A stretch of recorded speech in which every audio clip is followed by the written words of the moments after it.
I've got an itch I can't scratch, I'm missing a piece that completes a whole part of me, an open wound scar to see. Everybody come here, gather round, welcome to the freak show, the best in town. What the hell's wrong with me? I don't get along with anybody, honestly. I've been living in my own head constantly, thoughts jumbled round, think I need a new lobotomy. Wait, all these thoughts are too negative, I don't wanna get lost in the sedative. Gotta show them what I got, I'm competitive. You know I'm about to go off, I won't let them win, I'll take a stab. I wanna chase a bag, I want a way I can change all the things I lack. I gotta face the facts, I got a taste in that. Got me obsessed with the rest, I got an itch to scratch.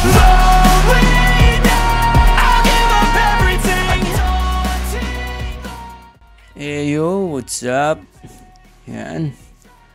For today's video, gagawa na naman tayo ngayon ng isang malupitang pyesa. Yan. Portrait Realism Black and Gray. Yan, ibang atake na naman ang gagawin natin dito.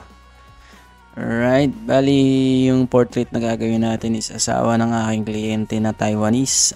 Pero hindi Taiwanese itong tatattoo natin. Isa siyang Indonesian citizen na nakapangasawa ng isang Taiwanese citizen. Alright. Bali ito, recommended na lang din ito sa akin ng kliyente ko na Indonesian din. At ayun, nagpagawa sa akin ng layout, nagpagawa sa akin ng design, nagbigay sa akin ng mga konsepto, nagbigay ng mga idea, at yan ang aking nabuo. Yan, para sa mga kliyente natin, para sa mga ano natin, sa mga viewers natin na gusto magpatato. Yan, magbigay lang kayo ng konsepto, magbigay lang kayo ng idea na gusto ninyo. Magagawa natin ang paraan yan para maging original. Huwag tayo mag-stick doon sa mga copy-paste na tattoo. Huwag tayo mag-stick doon na kukopihin lang. Kasi nagkakaroon ng mga problema doon. Hindi lang natin nalalaman yung mga problema, pero may problema tayo doon. Best example dyan yung texture ng balat. Hindi lahat ng tao pare-parehas sa texture ng balat, nagkakatalian. Tapos hindi lahat pare-parehas ng kulay. Baka mamaya pinagkopyahan mo is maputing balat, ikaw ay dark skin or brown skin. Magkakaproblema ka niyan. Kaya wag natin bigyan natin ng laya si artist. Hindi ko naman sinasabi na bigyan kami ng laya, which is talagang normal naman dapat na maging flexible kami pagdating sa mga designs and pyesa, 'di ba? Kasi nga kaya kami tinawag na artist, 'di ba? Pero syempre, mahirap gumawa ng imposible, 'di ba? Doon lang tayo sa posible. Doon lang tayo sa capability ng isang artist kung hanggang saan yung kakayanan niya. Kasi sasabihin naman yan kung hindi kaya o hindi. Not unless yung isang artist gusto talagang umarangkada, gustong kumita, di ba? Alright. Bali dito, ang ginawa nating atake dito sa pagkaka-black and gray niya is may pagka-advance. Pero hindi siya totally advanced. Hindi to siya katulad ng mga gawa nila, Sir Terdy, Vicente Tipolo. Yan, shoutout. Tapos kay mga gaya ni Sir Ibarra, yung mga ganyang gawa nila. Hindi ganyan yan. Halos nagkakahawig to sa gawa nila, nila Sir Dice. Yung ang mga atake. Kasi sa kanila ko lang din naman yung kinopya. Kay Sir Raigun ng Esgun's Tattoo. Yan. Sa kanila ko lang yung ginagaya yung mga style na yan. Pinapanood ko kasi yung mga video nila. And ayan, na-adapt natin, na-try natin gawin sa mga pyesa natin. So, yun. Malaking bagay din talaga ang YouTube. Kaya sobrang natin dyan. Sobrang saludo natin sa mga YouTubers natin na mga tattoo artists. At least kahit paano na-adapt natin yung style and technique na ginagawa nila. Kung paano sila nakakagawa ng isang malupitang pyesa. Siyempre, mas masarap yan yun. Mas masarap i-acknowledge yung mga tattoo artists talaga na mas nakakatulong sa atin. Diba?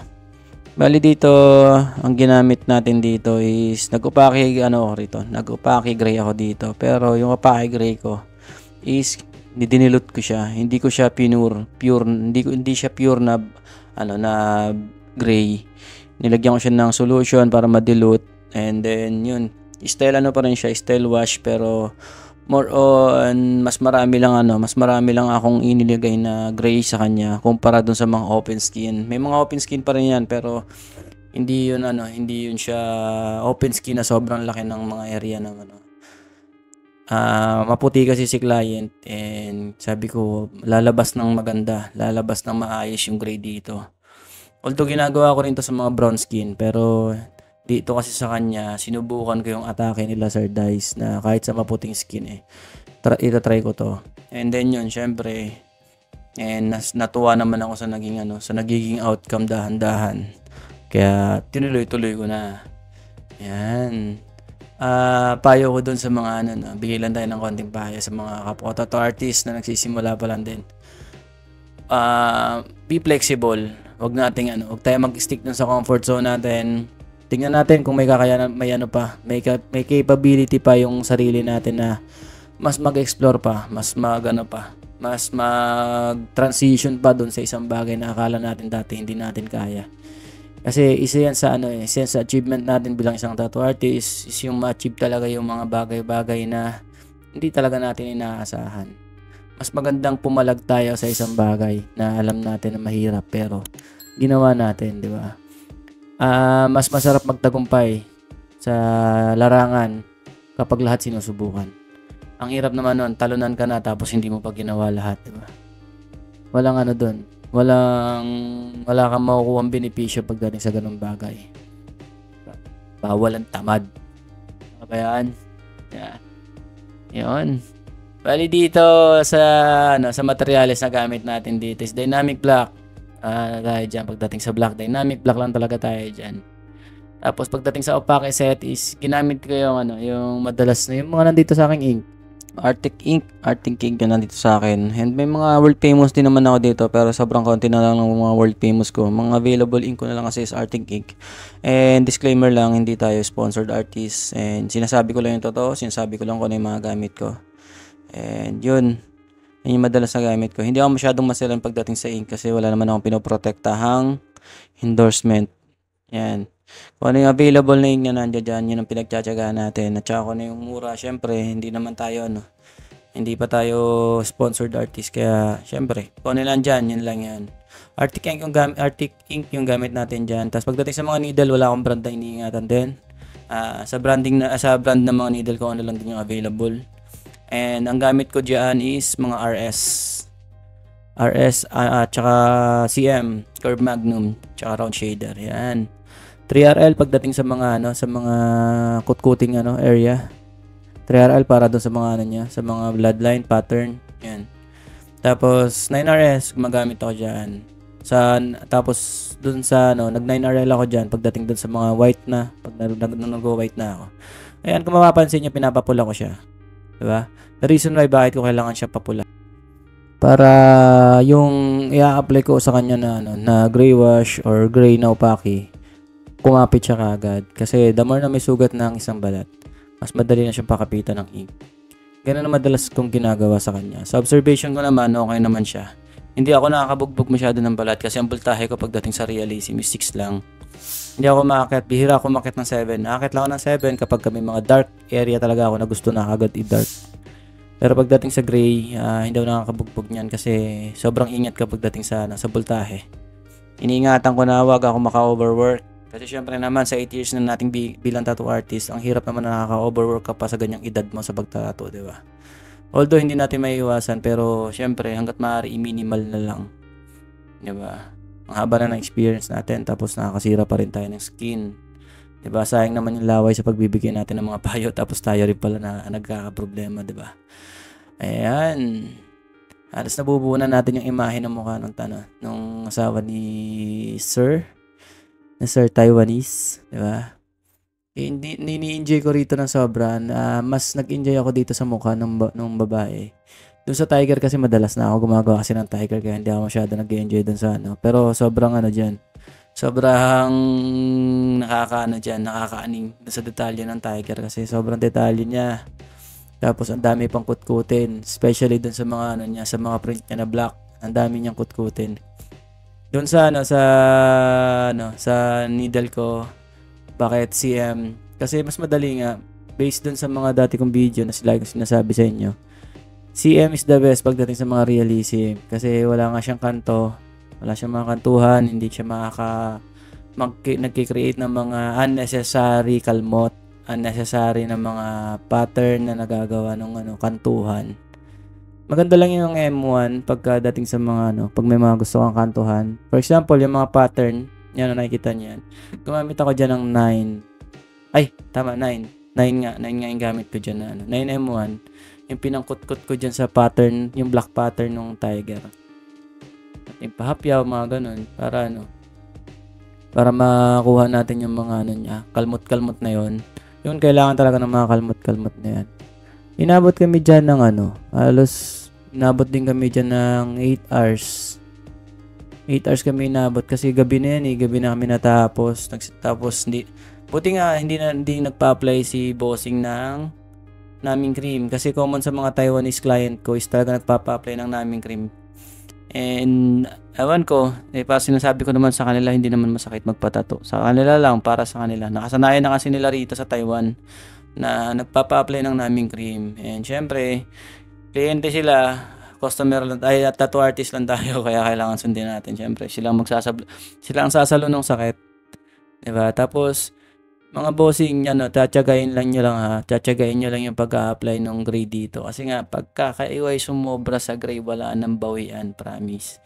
Kaya ang style ko pagdating sa gray, pag nag-gray ako, is light to dark talaga ako. Nagba-black and gray ako. Light to dark. Hindi siya katulad pag nagko-colored ako, na dark to light.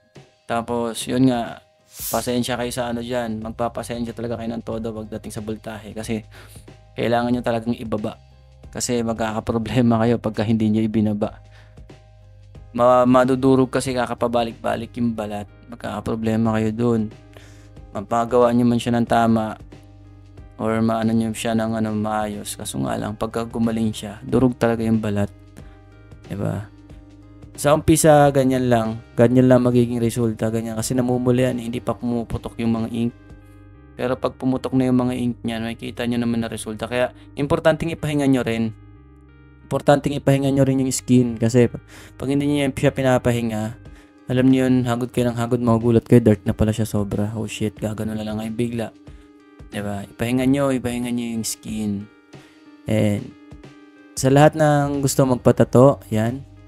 Shoutout ko lang sa lahat ng gusto magpatato. Message lang kayo sa aking mga social media account, JM Tattoo, JMTTV. Ayan, tapos subscribe nyo rin ang aking YouTube channel, JM Tattoo TV. Ayan. Message kayo sa aking Facebook page, Facebook account. Ayan, nagre-reply naman tayo dyan. Kahit sa Instagram, nagme-message tayo dyan, nagre-reply tayo dyan. Lahat yan, active, na monitor ko yan siya everyday, day and night. Ayan.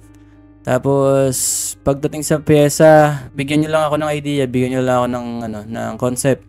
Gawa tayo ng original, hindi tayo mahihirapan pagdating sa ganyang bagay. And mas pinopromote ko kasi ang original. Mas pinopromote ko ang original kasi syempre, hindi naman masyadong may kahirapan gumawa ng isang pyesa. Bigyan nyo lang ako ng sapat na oras, magagawa natin yan. Mas maganda kasi ang original kaysa sa kinokopya natin. Kasi baka mamaya, diba, gaya na sabi ko ng paulit-ulit, baka mamaya nandiyan dyan lang sa paligid yung kapareho nyo ng tattoo, diba? Instant couple tattoo bigla, diba? Yan, binabalikan ko na lang yung mga part na may kulang sa dark, kulang sa shading, and kasi mas madali siyang balikan kapag nakita nyo pumutok na yung balat, pumutok na yung kulay. Tapos yan, gumagamit na ako dyan ng RS para sa mga kutkutin, yan. Tapos nag-scribbling ako mga 3RL scribbling ko pagka sa mga area na maliliit. Pagka gusto kong gumawa ng mga tuldok-tuldok, diba?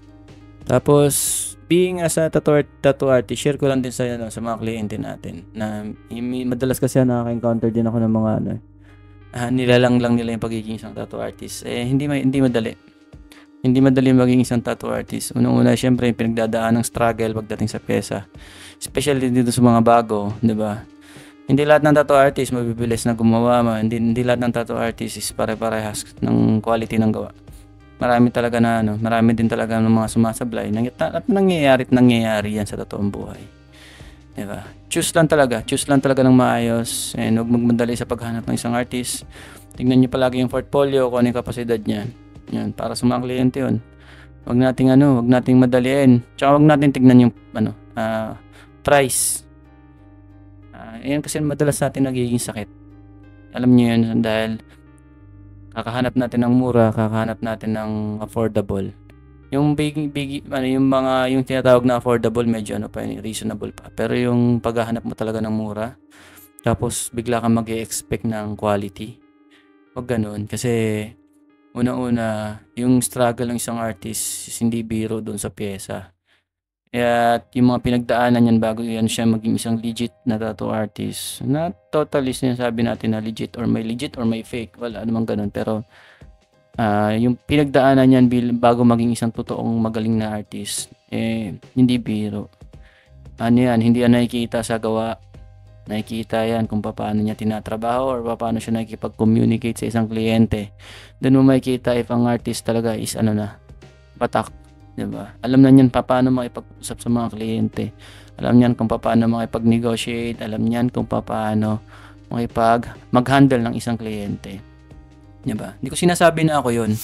Pero, ganun ako mag-handle eh.